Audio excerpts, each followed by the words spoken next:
Ciao, sono Luca Spinelli, consulente finanziario indipendente. Oggi ti spiego come risparmiare migliaia di euro in bolletta e lo faremo senza spegnere i caloriferi in inverno. Allora, numero 1, disdire il canone RAI. Perché? Perché viene addebitato in bolletta elettrica. Questa è l'unica cosa che non si applica a tutti, quindi se tu che guardi questo video hai la televisione, sfortunatamente non puoi disdire il canone RAI e quindi risparmiare questi quasi 100 euro. Nel caso in cui però tu non avessi la televisione come me, quindi non solo non la guardi, ma proprio non devi averla, allora puoi andare su Google, cercare disdire canone RAI, primo risultato, dichiarazione sostitutiva, fare login nel sito dell'Agenzia delle Entrate e proseguire con questo modulo che è molto semplice perché con una serie di crocette, sono 2-3 step, ti permette di dichiarare che tu non hai una televisione. Mi raccomando, la televisione non deve stare in cantina, tu non devi proprio avere la televisione. Se hai il telefono, l'iPad, la TV che si attacca ad internet, ma non è una TV, è un monitor e basta, va benissimo. Non devi però avere un apparecchio in grado di ricevere il segnale TV. Quindi, dichiarazione sostitutiva. Non entra in vigore subito, perché a seconda di quando tu fai questa dichiarazione ti può esonerare solamente per il semestre luglio-dicembre, eccetera, del medesimo anno, vedi? Quindi se tu fai la dichiarazione, non so, qualche mese prima, sfortunatamente finché non arrivi a luglio paghi fino a luglio, ecco, poi da luglio in poi non paghi più. In ogni caso fa niente, è un'inefficienza che hai solo il primo anno, perché poi dal secondo anno in poi tu ti devi ricordare di disdire il canone ogni primo luglio e in quel modo tu hai l'esonero per tutto l'anno. Quindi appuntamento fisso, lo so che è una rottura di scatole, però come ogni anno tu magari cambi l'assicurazione della macchina per avere il prezzo minore, ecco qua allo stesso modo ti devi segnare questa data del 1° luglio per andare a disdire il canone RAI, il canone TV. Risparmi quasi 100 euro, quindi guarda, per neanche 5 minuti che ci vuole, se non hai la TV, questa cosa ha senso e come. Parliamo poi degli aeratori, l'acqua, quindi che cos'è un aeratore? E questo cosino qui, guarda, questo è un dettaglio di aeratore. Si avvitano al rubinetto, sicuramente tu già monti degli aeratori, ma magari stai montando degli aeratori vecchi oppure che non sono i più eco in assoluto. Ecco, questo in particolare 3 litri al minuto, praticamente non passa nulla, passa solo l'aria. Quindi come funzionano gli aeratori? Fanno passare l'aria, la miscelano letteralmente con l'acqua. Quindi l'acqua che viene fuori la sentirai, diciamo, più leggera perché sta passando tantissima aria e ti permettono di avere un risparmio anche del 50%, perché ti faccio un esempio. Se io svitassi l'aeratore che attualmente monto, magari passerebbero 20 litri di acqua al minuto. Io se però monto degli aeratori che fanno passare 10 litri, 7 litri, 5 litri, questo addirittura che abbiamo visto in questo esempio qua ne fa passare solo 3, beh, io riesco ad avere come un risparmio del 50% se non di più, quindi non è un modo di dire, non è una battuta. Quindi assolutamente installa gli aeratori. Pensa a chi fa il bagno nella vasca con l'acqua costantemente aperta. Ci sono persone che lo fanno. Pensa a chi lava i piatti a mano. Tu pensa che magari stai lì 15 minuti, mezz'ora con un flusso di acqua continuo. È una tragedia. L'aeratore invece dimezza l'acqua che passa, perché l'altra metà è aria, e quindi ti dimezza letteralmente il costo in bolletta. Poi gli aeratori, come vedi, sono formati da 3 parti essenzialmente.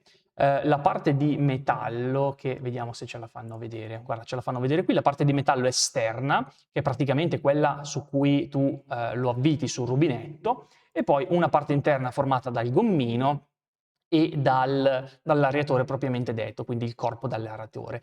L'acqua passa nella parte verde qui e poi esce dalla parte davanti, questa qui scura grigia, di gomma. Cosa interessante, gli aeratori moderni sono fatti di gomma. Quelli vecchi di un tempo, se è una casa degli anni 90, magari monti ancora gli aeratori vecchi che sono fatti in metallo. Perché è bella la gomma? Beh, perché si pulisce molto facilmente. Quelli in metallo raccolgono un sacco di calcare ed essendo rigidi, perché sono in metallo, non hanno questa linguetta che tu puoi muovere e quindi dove il calcare si spacca molto velocemente. Quindi si lavano molto più velocemente, li butti nel via cal, stanno lì qualche minuto e hai finito. Quelli in metallo invece li dovevi lasciare a fare il bagnetto nel via cal per parecchio più tempo. Poi in ogni caso con questi ti basta anche passarli ogni tanto col via cal quando pulisci banalmente il bagno e finisce che non devi neanche smontarli, se non magari per rimuovere la ruggine, ecco, che si accumula qua dentro nella parte verde. Però questo di ruggine è tutto un altro discorso che non ha nulla a che vedere con il risparmio. Anzi, se si forma la ruggine tanto meglio perché vuol dire che non passa più acqua, quindi ne consumi di meno. Poi passiamo alla caldaia a condensazione. Caldaia a condensazione che ti spiego velocemente come funziona, ma ti devo ricordare che tu la devi settare bene. Diciamo che per quanto riguarda l'acqua calda sanitaria, famoso ACS, beh, tu la devi settare alla temperatura che vuoi, perché è una temperatura di comfort. Se tu fai la doccia, lavi le mani, fai il bagno, non c'è risparmio che tenga, non puoi fare la doccia a 40 gradi se a 40 gradi hai freddo. Io a 40 gradi sto da Dio, a 45 mi brucio, a 35 ho freddo, quindi non c'è nulla da dire. L'acqua calda sanitaria te la setti alla temperatura che vuoi e al diavolo il risparmio, perché non puoi soffrire mentre fai la doccia. Per quanto riguarda però il riscaldamento della casa, se tu hai termosifoni o l'impianto a pavimento che utilizza la caldaia a condensazione, la devi settare a 55 gradi. Quindi se hai la pompa di calore, vabbè, non è un discorso che facciamo, quella è la cosa più efficiente in assoluto. Ma se tu hai una caldaia tradizionale, cambiala in caldaia a condensazione, a prescindere, e se invece ce l'hai già, beh, settala subito a 55 gradi o verifica che sia già settata a 55 gradi.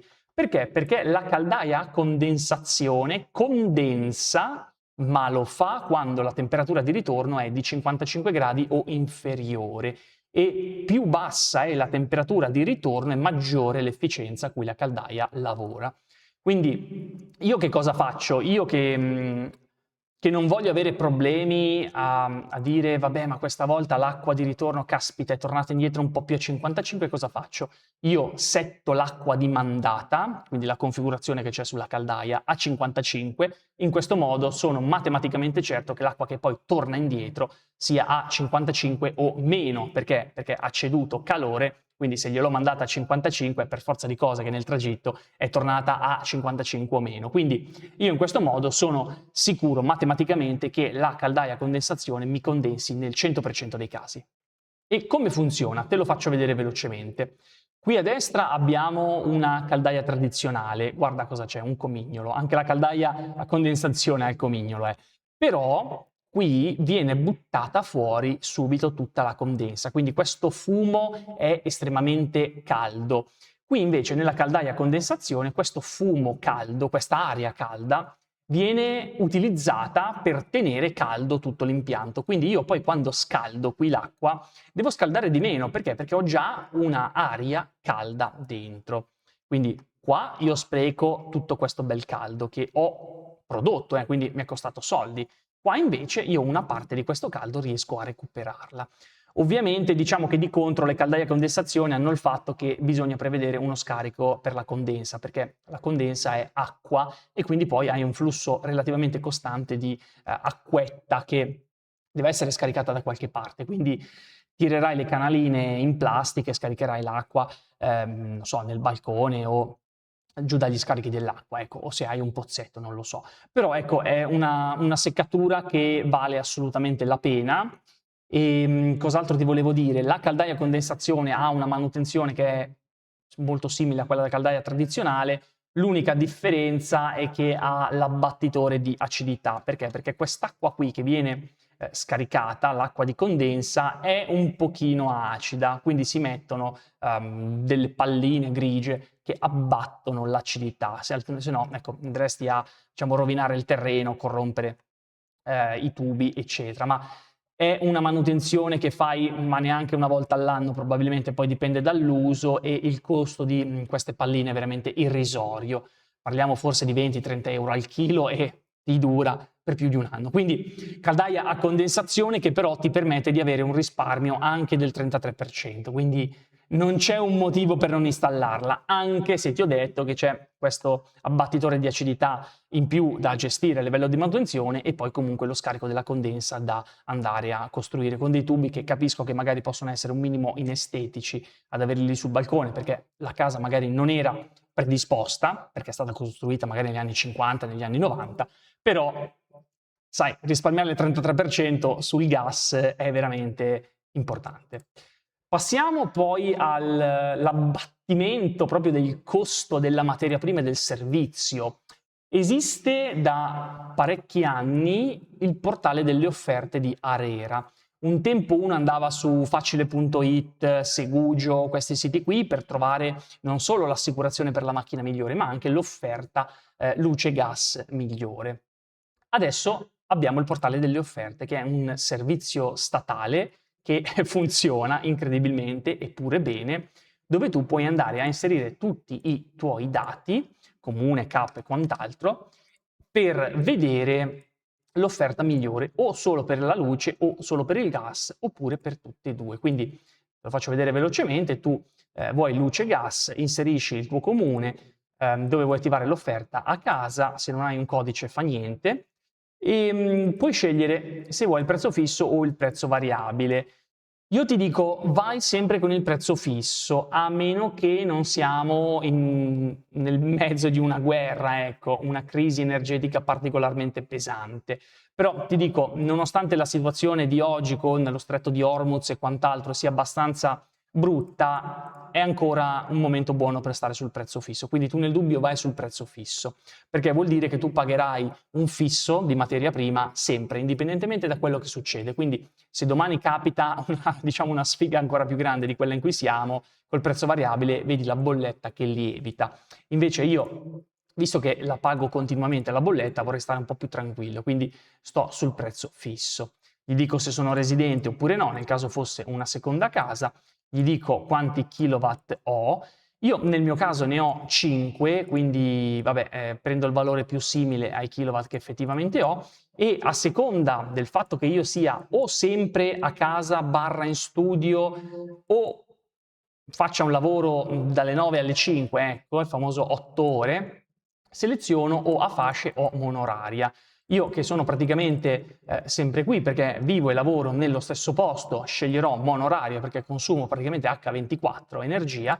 Tu invece che magari sei un dipendente, sei via dalle 9 alle 17 o magari anche di più, hai più convenienza ad avere una tariffa a fasce, perché vuol dire che durante il giorno spendi di più, ma tanto non ci sei, mentre la mattina e la sera avrai un leggerissimo sconto.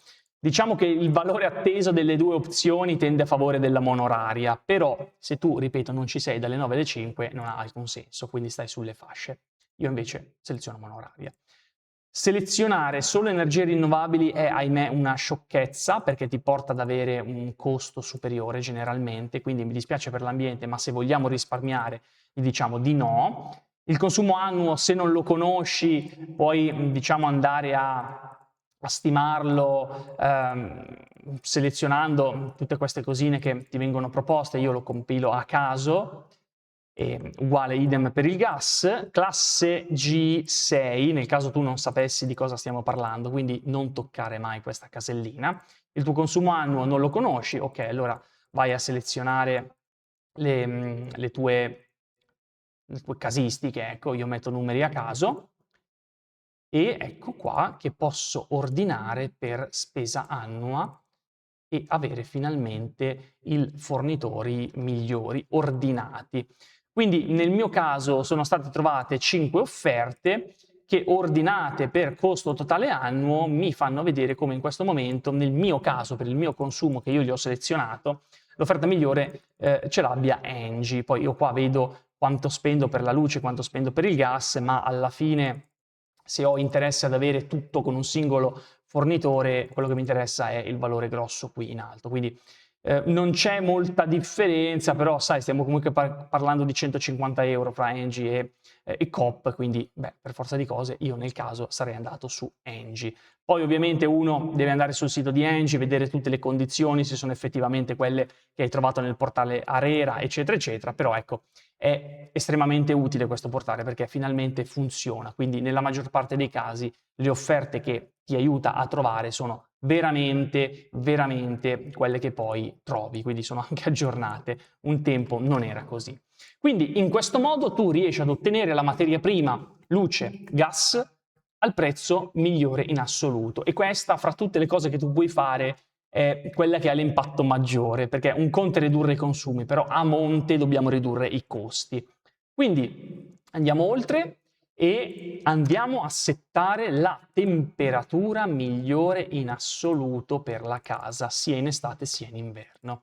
Allora, l'OMS, l'Organizzazione Mondiale della Sanità, che cosa dice? Dice che tu in casa, se sei un giovane adulto sano, puoi stare anche a 18 gradi in inverno. In estate tu puoi stare anche a 28, quindi il climatizzatore non deve scendere sotto 28 e il riscaldamento non deve salire oltre i 18. C'è un però, al di là della legge italiana, che poi tanto è in linea con l'OMS, c'è un però, se tu non sei un giovane adulto sano, ma sei un giovane adulto malato, perché magari hai il raffreddore, o se sei un anziano, o se sei un bambino, 18 gradi di temperatura e 26 in estate non vanno più bene. Devi stare sui 20 gradi, oppure i 26 in estate. Quindi tutto ciò che è fra i 20 gradi e i 26 vuol dire stare perfettamente in salute. Oltre potrebbero cominciare a entrare determinate dinamiche, come quelle che ti ho detto prima, devi essere un giovane adulto sano, altrimenti quel range che si applica è di quello 20-26. Quindi direi, andiamo banalmente oltre perché la legge italiana è d'accordo con l'OMS, la legge italiana parla di 20 gradi in inverno con 2 gradi di tolleranza, quindi fra i 18 e i 22, e in estate invece parla anche lì di 26 gradi con 2 gradi di tolleranza, quindi fra i 24 e i 28. Quindi complimenti al legislatore italiano perché hanno fatto una legge che è effettivamente sensata, quindi esattamente in accordo con le raccomandazioni dell'Organizzazione Mondiale della Sanità. Poi se tu vuoi tenere la temperatura in inverno anche a 25 gradi, sei libero di fare quello che vuoi, ma stai spendendo un sacco di soldi, perché è esponenziale poi il consumo. Leggevo che per ogni grado in più che tu consumi oltre i 18, oltre i 20, vai a incrementare la spesa della bolletta di più del 10%, quindi per, non so, un 5% di temperatura in più, però la bolletta esplode. Perché? Perché la differenza fra l'interno e l'esterno, sia in estate che in inverno, diventa molto più larga, quindi un delta più largo significa un costo esponenziale maggiore. Poi andiamo a parlare di frigoriferi. Il frigorifero è un elettrodomestico che sta acceso H24, quindi è l'elettrodomestico per eccellenza che se hai lì da 30 anni dovresti cambiare. Tu pensa che, non so, 300 watt, mezzo kilowatt, i mostri antichi di una volta, accesi H24, che poi non è vero perché comunque speriamo che abbiano la funzione di termoregolazione, nel senso che si spengono quando entrano in temperatura, salvo poi ripartire, sono comunque dei mostri. Perché? Perché oggi ci sono dei frigoriferi che hanno delle efficienze estremamente superiori rispetto a quei mostri, quindi magari con 100 watt riescono a fare quello che faceva un frigorifero vecchio con mezzo kilowatt o con 300 watt. Quindi ne consegue che il risparmio in bolletta, anche qua hai visto, è di 2, 3, 4, 5 volte magari anche. Quindi il frigorifero, se è molto vecchio, buttagli un occhio, se ha 30 anni sicuramente da cambiare, se ha meno di 30 anni vai a vedere quanto consuma, paragonalo con un frigorifero di moderna concezione e fai le tue valutazioni. Ecco. Però non sottovalutare l'impatto del frigorifero, perché, ripeto, sta acceso H24 praticamente. È l'unico elettrodomestico dopo il wifi che tu non stacchi mai, però il wifi non consuma nulla. Ultimo, come usi la lavatrice e la lavastoviglie? Ci sono i programmi eco, adesso ci sono i programmi automatici. Quindi se tu hai una lavatrice o una lavastoviglie che ha il programma eco e basta, il consiglio ovviamente è quello di utilizzare il programma eco, che però deve essere utilizzato a pieno carico. Quindi non ha senso lavare metà capacità dell'elettrodomestico e poi usare l'eco, non ha senso. Numero 1, devi riempire sempre l'elettrodomestico al massimo e poi certo, numero 2, utilizzare la modalità eco. Se però la tua lavatrice o lavastoviglie ha anche la funzione automatica, beh, la funzione più efficiente a livello energetico, lo so che sembra controintuitivo, ma diventa quella automatica. Perché è vero che lava più velocemente, quindi utilizza temperature maggiori per più tempo, eccetera, eccetera, scalda più velocemente, quindi è più inefficiente, ma lava esattamente per il tempo che ti serve. Quindi un lavaggio eco che ti sta acceso per 4,5 ore, per esempio, beh, non può nulla davanti a un lavaggio automatico che magari consuma il 20% di più perché è più inefficiente, però poi ti va solo per un'ora. È per esempio il caso della lavapanni che ho io. Ho fatto una serie di test, sono un po' psicopatico sotto questo punto di vista e ti posso assicurare che il lavaggio eco, se tu hai quello automatico, almeno per l'elettrodomestico che ho io, non ha alcun senso, quindi sempre lavaggio automatico. E concludo il video dicendoti che poi se hai la lavasciuga o se hai l'asciugatrice, ecco lì ti stai facendo un harakiri allucinante. Perché? Perché sfortunatamente i panni non è efficiente asciugarli in lavasciuga o nell'asciugatrice, quindi se puoi farne a meno, fanne a meno. È un elettrodomestico che va per un sacco di tempo e che in estate asciuga i vestiti praticamente nello stesso arco di tempo che quasi ci mette l'ambiente fuori. E ti ricordo che tu puoi stendere anche in inverno. Poi certo capisco chi ha case piccole o comunque chi vuole la comodità, beh certo, però vedi la comodità o lo svantaggio di avere la casa piccola, quindi dover ricorrere all'asciugatura, sfortunatamente si paga, ecco. Da una parte è uno svantaggio, dall'altra è un privilegio che vuoi e quindi paghi. Però noi siamo in questo video per cercare di capire come risparmiare migliaia di euro all'anno in bolletta. E tutti questi trucchi sono i miei personalissimi trucchi. Concludo con un'ultima cosa che mi è venuta in mente, vedila come un bonus, la configurazione di lavatrice e lavastoviglie. Perché io so di persone che non configurano il consumo di sale, non configurano il consumo di brillantante. Ma stessa cosa per il frigorifero. Io so di persone che mettono il freezer a una temperatura da meno 50, una roba polare, artica. Ecco, mettiamo la temperatura del freezer in accordo con quello che ci mettiamo dentro. Se i cibi che compriamo si conservano a 24 gradi, mettiamo 24, se si conservano a 18, mettiamo 18. Perché più l'elettrodomestico deve sforzarsi per tenere una temperatura che è molto diversa rispetto a quella dell'ambiente che lo circonda, quindi della casa, ovviamente più consumerà e il consumo cresce sempre esponenzialmente. Quindi mi raccomando con il frigorifero e mi raccomando con la lavapanni e la lavapiatti, che in particolare ha la funzione per settare il sale. Quindi vai sul sito del tuo comune, nel mio caso Brianzacque, e vai a vedere qual è la durezza dell'acqua del tuo comune e poi setta il consumo di sale, che è quello che rende l'acqua più dolce, quindi che forma meno calcare, di conseguenza. In questo modo, numero 1, risparmi sul sale e poi numero 2, risparmi sul brillantante, perché io una volta che ho settato il consumo di sale su, non so, livello 2, la mia va da 1 a 3, che è quello in accordo con la durezza dell'acqua che c'è nel mio comune, mi posso permettere di mettere il consumo di brillantante al minimo. Quindi risparmio anche nel brillantante. Ok, io ti ringrazio. Dopo questo video credo che mi faranno amministratore di Italia Personal Finance, perché fra un po' ti dico di non comprare la carta igienica per risparmiare soldi anche su quello.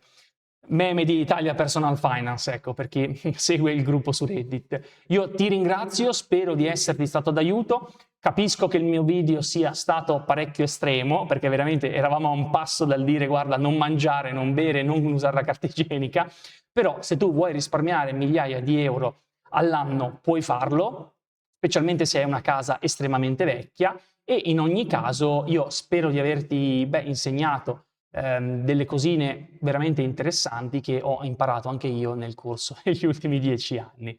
Ti ringrazio, lasciami un like, fammi sapere se conosci altri trucchi, perché da buon membro di Italia Personal Finance li vorrei conoscere anche io. Noi ci vediamo al prossimo video. Ciao!